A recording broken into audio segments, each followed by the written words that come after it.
నమస్కృత్య నరం చైవ నరోత్తమం దేవీం సరస్వతీం వ్యాసం తతో జయముదీరయేత్. మనము శ్రీ గరుడ పురాణంలో ఆచారకాండం నుండి కొన్ని దానాల గురించి తెలుసుకుంటున్నాం. నిన్న ఒక 3 దానాల గురించి తెలుసుకున్నాము. ఇంకా నెక్స్ట్ దానం గురించి చూద్దాం.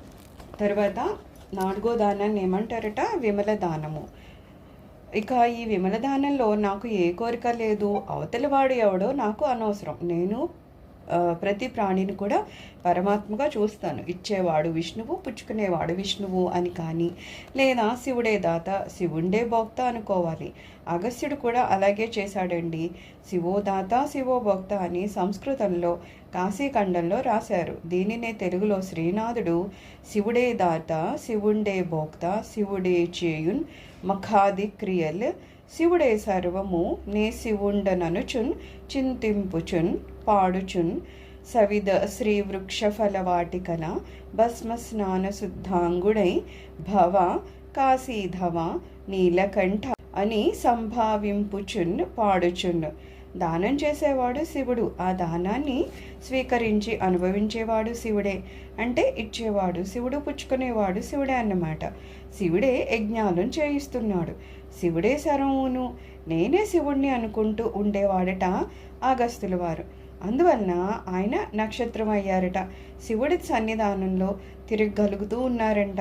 విమల దానం అంటే ఇచ్చేవాడు పుచ్చుకునేవాడు పరమాత్మే, నేనేమీ చేయడం లేదు, అంతా ఆ పరమాత్మే చేయిస్తున్నాడు అనే భావంతో ఉండడం అనమాట. అది కొంచెం కష్టమే అంటున్నారు. దానం చేస్తున్నప్పుడట నేను చేస్తున్నాను అనుకోకుండా పరమాత్ముడు చేయిస్తున్నాడు అనుకోవాలంట. మహానుభావులు చేసిన పుణ్యము వాళ్ళని రక్షిస్తుందంట. తెలుసో తెలియకో ఇదివరకు చేసిన ఎన్నో మహాపాపాలుంటే ఈ విమల దానం వలన అది తొలగిపోతుందంట. అందువలన తప్పనిసరిగా మనం భగవంతుడే చేయిస్తున్నాడు, భగవంతుడే పుచ్చుకుంటున్నాడు అని దానం చేస్తూ ఉండాలంట. ఈ దానాలు కూడా ఎప్పుడెప్పుడు చేస్తే మంచిదో చెప్పారట. ఉత్తరాయణం అంటే మకర సంక్రమణం అంటే సంక్రాంతి రోజున, దక్షిణాయనం అంటే జ్యేష్ఠ మాసం తర్వాత ఆషాఢం వస్తుంది కదా, కర్కాటక సంక్రమణం వస్తుంది.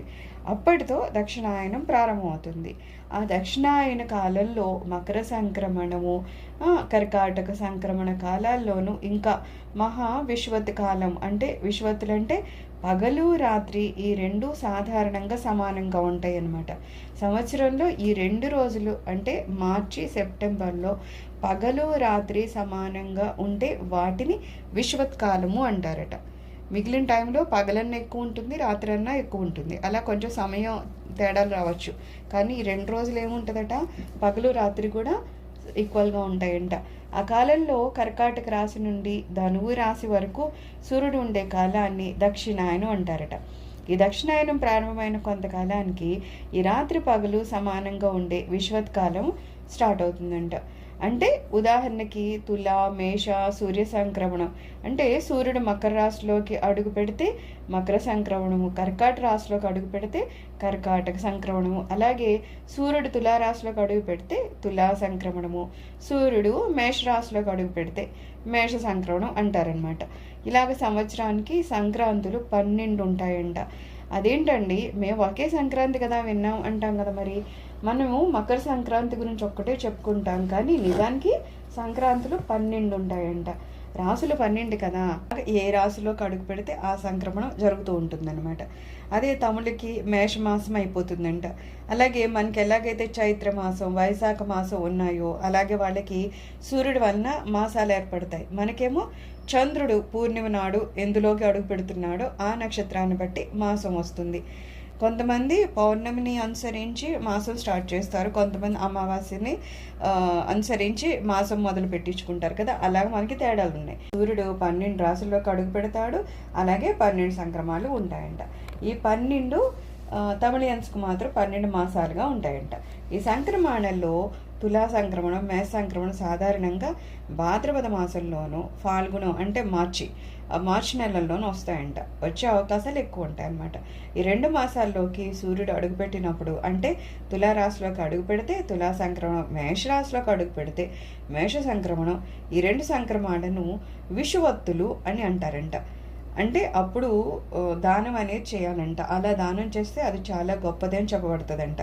తర్వాత సూర్య చంద్రగ్రహణాల కాలంలో కానీ, సూర్యగ్రహణం చంద్రగ్రహణం కాలంలో గ్రహణ స్నానం అయిపోయాక కానీ బంగారం దానం చేసిన, వెండి దానం చేసిన, ధనము దానం చేసిన, భూదానం చేసిన, ఏది దానం చేసినా సరే వాళ్ళకి వచ్చే పుణ్యం ఇంత అని చెప్పలేమంట. అంటే అంత ఎక్కువైపోతుంది. గ్రహణ సమయం అయిపోయాక ఆ గ్రహణ స్నానం చేసేసాక మనం ఏ దానం చేసినా సరే దానికి చాలా రెట్టింపు అవుతుంది అనమాట ఆ పుణ్యం. అందుకని ఆ సమయాల్లో మనం దానం చేయాలంట.